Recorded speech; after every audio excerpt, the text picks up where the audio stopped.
what motivates us to serve on behalf of the community. So a gentleman named Larry Tye, he recently wrote a book, and it's called The Jazzmen, and it's about how Duke Ellington, Louis Armstrong changed America. And about a month ago, Larry Tye wrote an essay in the Wall Street Journal, and the essay was about Louis Armstrong. And if you don't know much about Louis Armstrong, he was an incredible trumpeter, but he also had an interesting persona in America in the 1920s and 1930s, and it was kind of an oafish one. It was kind of a step it and fetch it one. And when the 1960s came about, Louis Armstrong fell out of favor with the new Black awareness, the new Black power.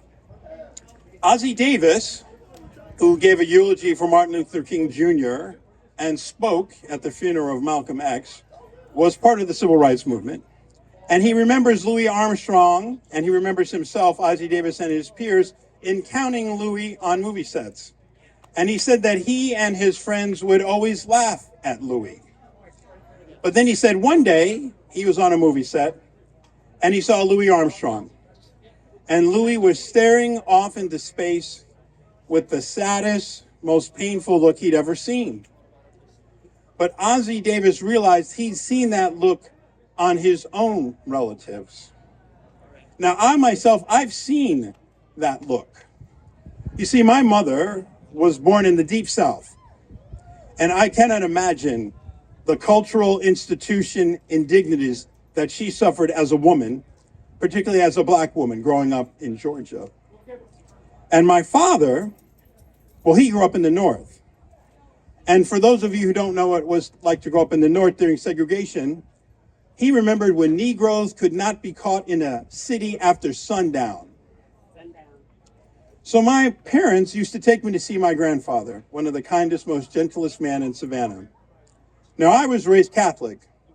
Now, if you've ever been to a Catholic ceremony, you know, Catholic ceremonies like all aerobics, up, down, 45 minutes, and we're gone.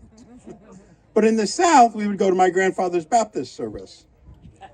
And that's where I saw the look on the face of him and his peers that Ossie Davis saw on the look of Louis Armstrong. It was a look of people that knew what they had lost, the opportunities that they had been denied. And it struck me in many ways as a people that were either waiting for a life in the hereafter or for a life that was better for their children and their grandchildren. So you're probably wondering why today of all days I've decided to share that with you.